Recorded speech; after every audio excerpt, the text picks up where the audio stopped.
Thank you for coming back. So we cured you of drunkenness in the last show, and this show we're going to convince you of the power of prayer. And in fact, seeing Sarah James come out of Conquest, I'm going to dedicate this show to Allen Ginsberg. Maybe you might realise why. These guys won't, but maybe you might realise why. It's holy. As we get through it. Yes, so I think we can have the lights down.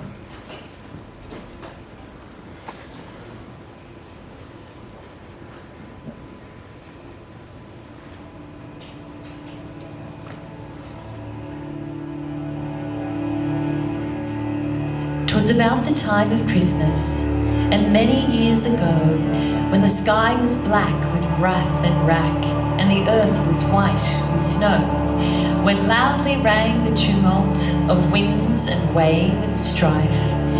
In her home by the sea, with her child on her knee, sat Harry Conquest's wife. Her husband had gone on the waters, she knew not where, for never a lip could tell of the ship to lighten her heart's despair. And her child was dying, the pulse in the tiny wrist was almost still, and the brow was chill and pale as the white sea mist.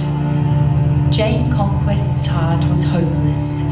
She could only weep and pray that the shepherd mild would take the child painlessly away.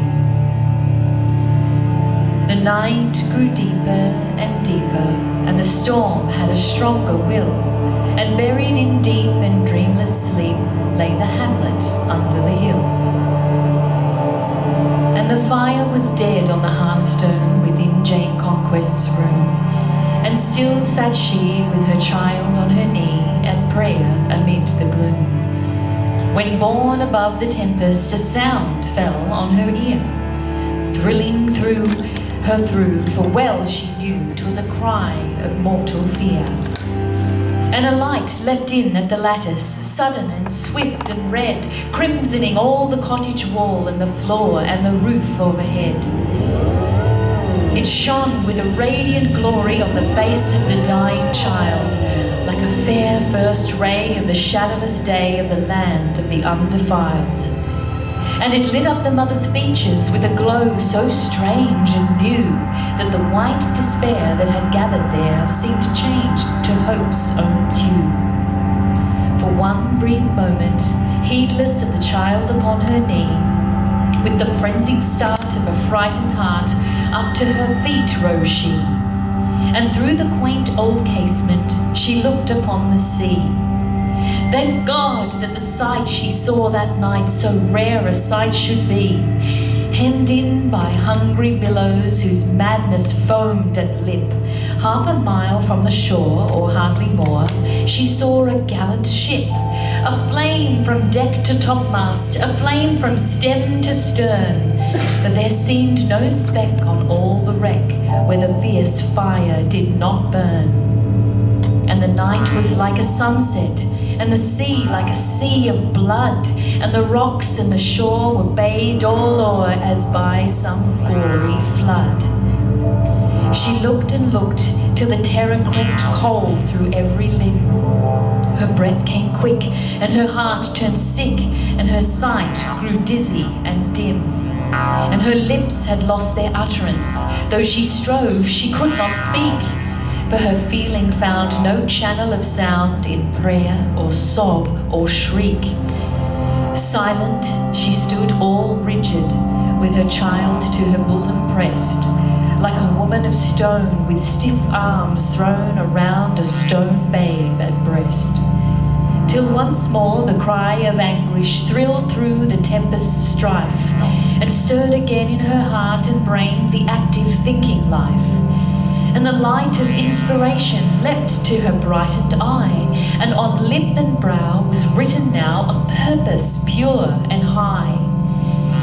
Swiftly she turned, and softly she crossed the chamber floor, and faltering not in his little cot, she laid the child she bore.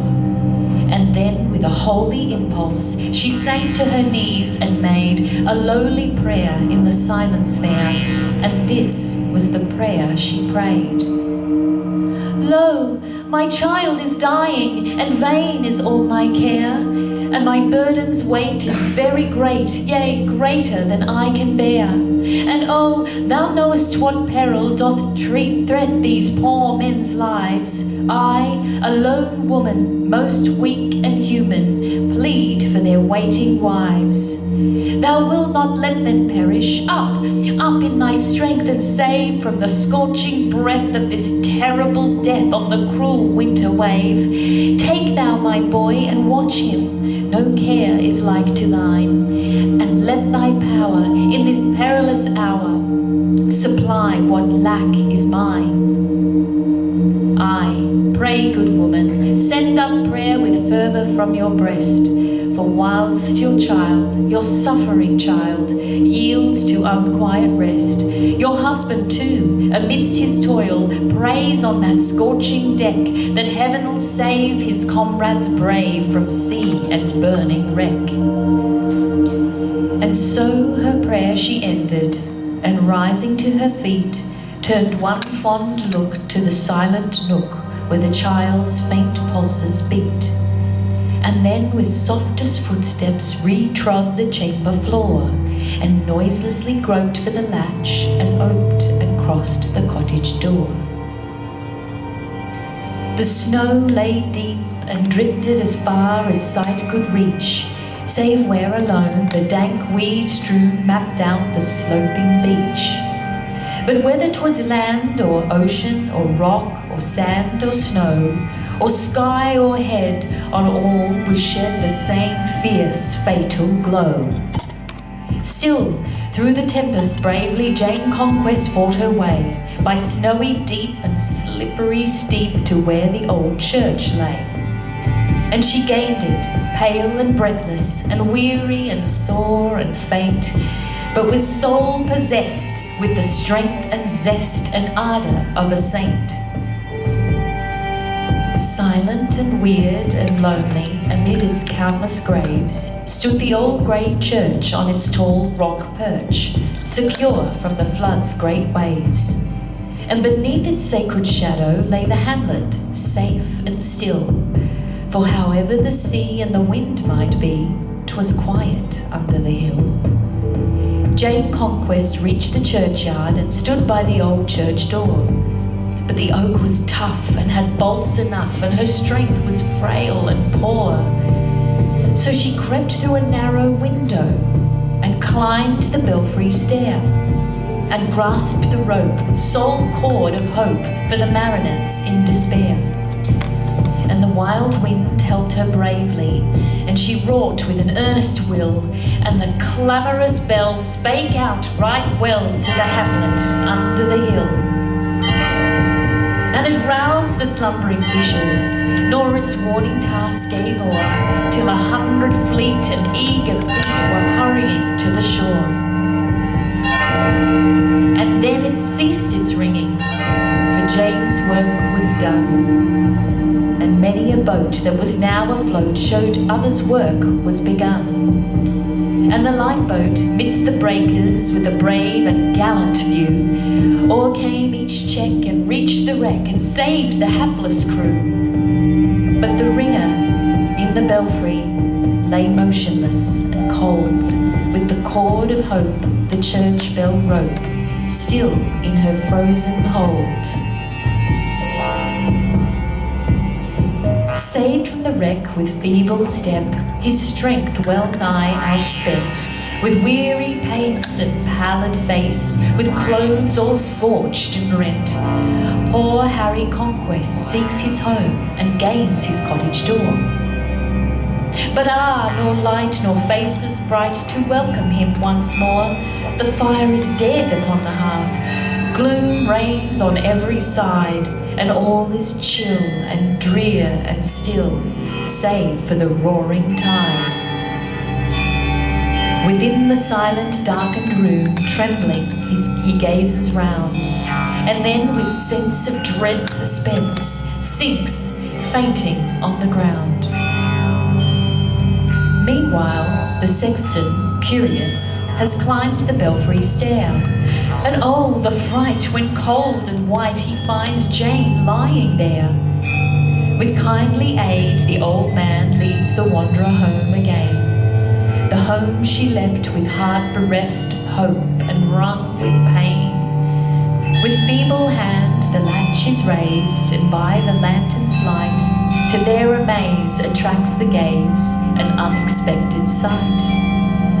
Upon the ground exhausted, rests with face all pale and wan, with sailor's dress in deep distress, a faint and haggard man. 'Tis Harry Conquest, long time mourned, saved in that fearful hour, by his wife's brave deed and trust in need in heaven's all-gracious power. But soft, the mother's joy is brief, the child lays in its bed. The child she left of hope bereft, 'twas dying, is it dead? But who shall tell heaven's marvellous love to those who do its will? The suffering child, her darling child, whom Jane had left so ill, is found within his little cot, in quiet slumber laid, and a peaceful smile on its lips the while, and the wasting sickness stayed.